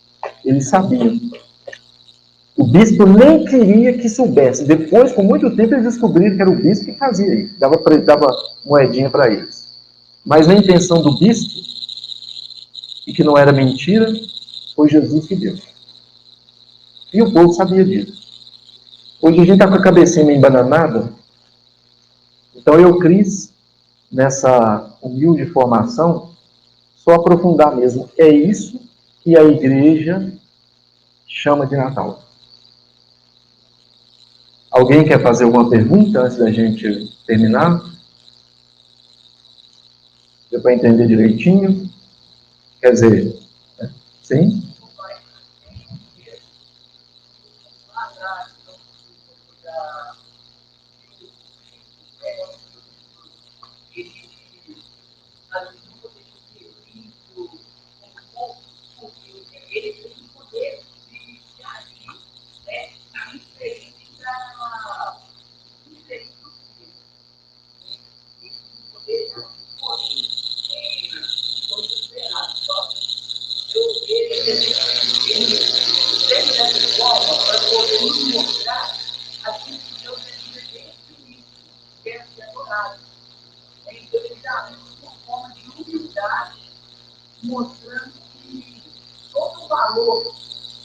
tinha ali era em prol de adoração a Deus. E não era para ser adorado simplesmente com riqueza. Ele era para ser adorado com virtude da humildade. A palavra que São Tomás vai usar é exatamente isso, foi conveniente. É a forma mais conveniente. Ele precisava nascer de uma mulher? Não. O verbo já podia se unir a um corpo totalmente adulto. Aí, por que é mais conveniente? Você achar mais de humano ou não? Não. De onde esse cara saiu? É igual Melquisedeque, ninguém sabe de onde nasceu, de onde saiu. Esse cara não é comum, não. Cadê a mãe dele? Não tem mãe, não? Não tem pai? Então tá gente. Aí ele escolheu nascer de uma mulher. Ele precisava ter se encarnado? Não, ele podia ter reparado a natureza humana de muitas outras formas. Deus é infinito. Mas, porém, em nenhuma delas poderia gerar um verdadeiro crescimento do bem de cada um. Vocês não acham que Jesus poderia ter conquistado o mundo? Bastaria para ele nem chamar, ele precisava de exército de ninguém. Ele convocava um anjo só. Nossa, vocês não tem ideia. Com um anjo só ele devastava a galáxia com o universo inteiro. Mas não quis fazer isso. Ele podia ter montado um exército lá e conquistado o Império Romano com tudo que tinha ao redor. Vamos dizer, ele tinha uma alma, então tinha uma inteligência acima de toda e qualquer inteligência que nunca iria existir. Um gênio, nem podia chamar de gênio, é o senhor dos gênios. Ele escolheu o quê? Não, eu vou salvar vocês com a sua ajuda. E vocês vão crescer juntos. Eu não vou dar nada pronto. Né? Quando o homem foi criado, foi lhe dado inteligência, vontade, o exercício, né? Das suas faculdades, da liberdade. Então nós temos que querê-lo, buscá-lo, tomar a decisão. E essa decisão por aquilo que a igreja ensina é uma decisão de ser gente, de ser humano. Vocês querem saber o que é ser humano ao pé da letra? Tem como eu saber, Padre, o que Deus queria quando Ele criou o ser humano? Óbvio que tem. Olha para Jesus. É isso aí. Então o que eu faço? Você pega o outro catecismo também, tá? Pega a Bíblia e busca nela. Lá você vai descobrir o que é ser humano. Amar a Deus sobre todas as coisas. Então, um resumo para você. Amar a Deus sobre todas as coisas. Não tomar seu santo nome em vão. Guardar domingos e festas. Honrar pai e mãe. Não matar. Não pecar contra a castidade. Não roubar. Não jurar falso testemunho. Não cobiçar a mulher do próximo ou o homem da próxima. Não cobiçar as coisas alheias. Além disso, crer em Deus Pai Todo-Poderoso, Criador do céu e da terra. É assim que os apóstolos ensinavam. E em Jesus Cristo, seu único Filho, nosso Senhor, crê nisso. Crê no Espírito Santo e na igreja, porque ela é formada de homens frágeis e pecadores. Mas a igreja é a ação de Cristo na liturgia, é Ele que continua nela. Por isso que foi um erro, quando Lutero, Calvino e outros, Willio, levaram adiante a reforma protestante, porque eles deixaram de considerar a igreja no seu todo. A igreja é a ação de Cristo. Ele age através dela. Então, quando eles julgaram isso aqui fora, cada um interpreta da sua cabeça. Né? Mas dá mais ou menos para entender. É a maneira mais conveniente, mais profunda de ajudar o ser humano. Mostra, foi Santo Irineu de Leão, Santo Ireneu de Leão, que dizia uma frase assim, ó: o verbo se fez carne para aproximar o homem de Deus e aproximando Deus do homem. Então, o verbo revelou quem é Deus. Quando Filipe estava lá, Senhor, mostra-nos o Pai. E Jesus olhou para ele, ô Filipe, mas tanto tempo eu estou convosco, não me conheces? Como assim mostra-nos o Pai? Você não sabe que eu e o Pai somos um? Falei. Aí eles devem ter ficado assim, ó. Como assim? Deus Pai não é outra pessoa? Sim. Mas eu e o Pai somos um. Entendeu? Antes tinha só o Santo dos Santos, vazio. Se você entrasse lá dentro, nossa, quem entrasse lá dentro ia ter uma decepção. Depois que o véu rasgou, quem estava lá e não podia entrar, só o sumo sacerdote, ele não falava o que tinha lá dentro, eles ficavam assim, Tem um historiador romano que escreveu, quando eles entraram no Santo dos Santos, tinha o quê?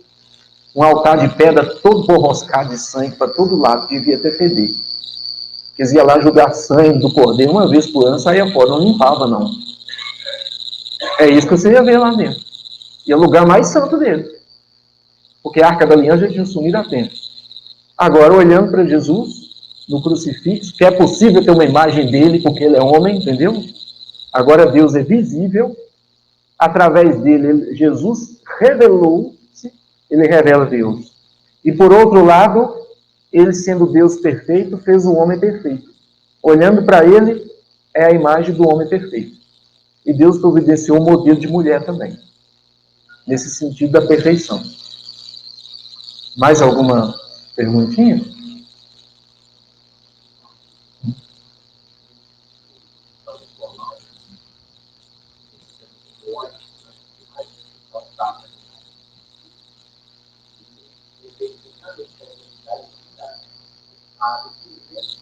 Negar.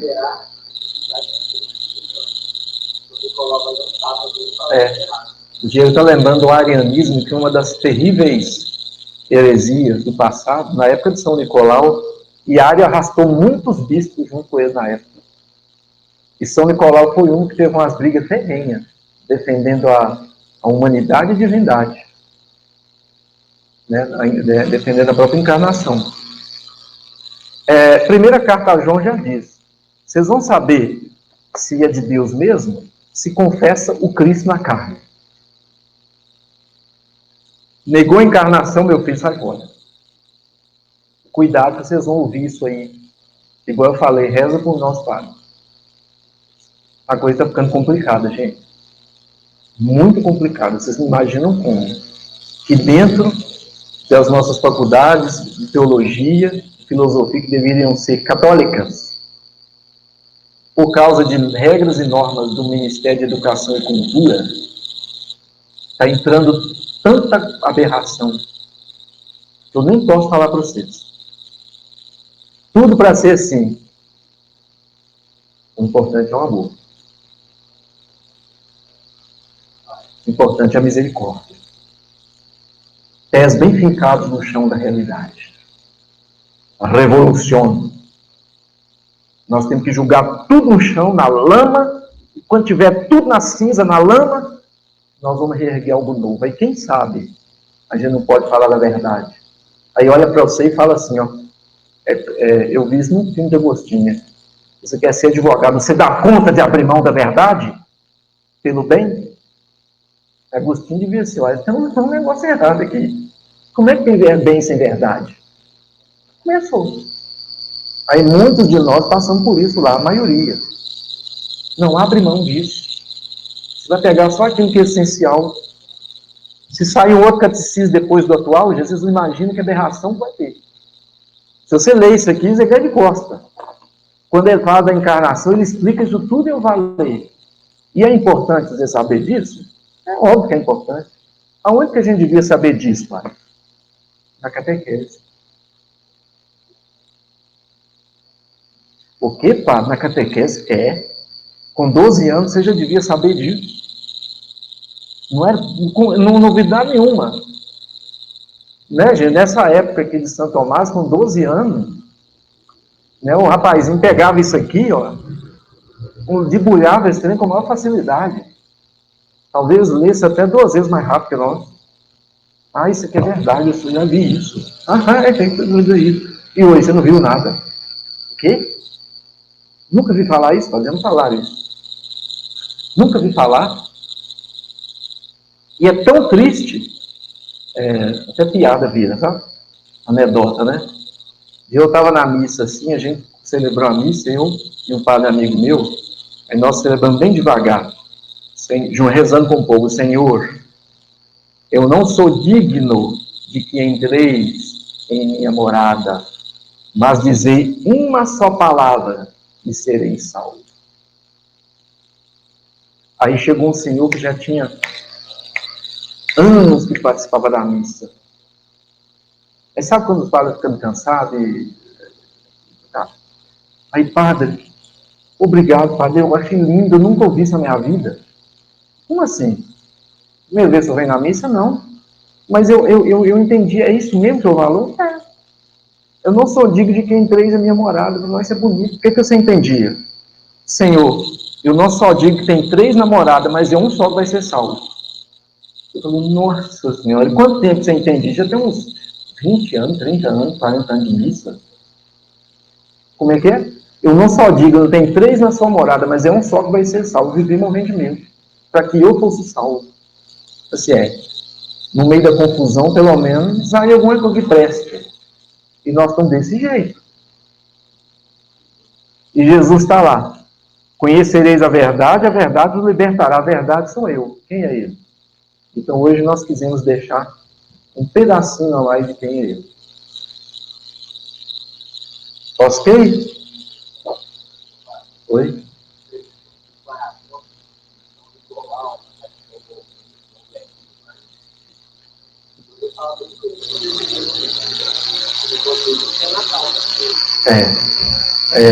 Tá lembrando aqui da imagem de São Nicolau ainda? Como é que vocês acham que eram essas discussões dos concílios, né? Não era brincadeira não, tá? Então a imagem de São Nicolau não é a imagem do Papai Noel desse daí. Gordinho, anda sorrindo, né? Bonzinho demais. Não, é um cara bravo. A imagem dele é mais para São Paulo do que para Papai Noel. Você já viu fotinha de desenho em São Paulo? É assim, ó. Ele carrega uma Bíblia na mão e espada na outra, assim, ó. A hora que você vê mais de São Paulo, está sendo misericórdia. Nem Deus Pai. Mateus dizia assim, ó. Se alguém pecar contra você, conversa com ele. Não mudou, não? Chama alguém. Chama mais outra pessoa. Não mudou, não? Leva perante a igreja. São Paulo era um pouquinho diferente. Se alguém pecou com você, entrega para Satanás logo de cara. Já manda para o raio, para o pato, entrega para Satanás. Sofrendo com Satanás é na frente. Então, o São Nicolau também tinha um espírito assim, forte para defender a verdade, né? Bateu até, estapeou lá a cara do alho. Coisas de entre bispos, tá? E não foi só diário, não, tá? Amém, gente? Então, conheçam, busquem. Nesse Natal, permita que eu, junto com o seu presente, você esteja presente e Jesus também esteja. Então, alguma mensagem? Logo após aqui nós vamos dar uma... Ah, tá. Amanhã às 15 horas, nós vamos estar lá às margens da Lagoa Paulina, também de frente ao CAT, né? De frente ao CAT, assim, que nós vamos rezar um rosário em público pelas questões do Brasil. Vocês estão vendo aí que muita coisa está para acontecer, né? Pela diocese, pelo Brasil, pelo mundo, para que caia por terra mais uma vez. Eles vão tentar passar a ideologia de gênero, tá? Enquanto a gente está dormindo, eles estão lá. Então nós vamos rezar um rosário, tá? Para chamar a atenção mesmo, falar assim do nosso ser católico, ao redor lá da Lagoa Paulino, né? Então convidamos vocês a participarem conosco. 3 horas, 15 horas, lá de frente ao CAT, na Lagoa Paulino. Aí de lá nós vamos dar uma... Oi? Isso depois que der uma volta e rezar o rosário, nós voltamos para cá, que vai ter uma formação, sobre princípios de defesa da vida. Né? Como agir diante de tudo isso que está acontecendo. Quando nós dormimos, são voltadas as leis que destroem a família. E nós vamos dar uma benção aqui. Aí tem o nosso lanche partilhado, a nossa biblioteca está aqui no fundo, tá? Nossa livraria, biblioteca. E tem livro ali, gente, que só vai encontrar aqui, tá? Aqui nem Belo Horizonte vocês vão achar. E já fez questão de arrumar de trazer livros assim de peso. Não é esses livros assim só para enganar trouxa, não, sabe? Para ser bonito, gostoso, não. É que fala de coisa séria para nós católicos. Então, eu garanto para vocês que nem em Belo Horizonte eles vão achar. Então, estão convidados. Né? E vamos dar a bênção? Senhor esteja convosco. E pela intercessão da bem-aventurada Virgem Maria, Senhora da Luz, e São José, Santa Ana e São Joaquim, que todos e todas que aqui estão, e aqueles que depois podem nos acompanhar pela internet, recebam eles e seus lares a bênção de Deus Todo-Poderoso, Pai, Filho e Espírito Santo. Louvado seja nosso Senhor Jesus Cristo.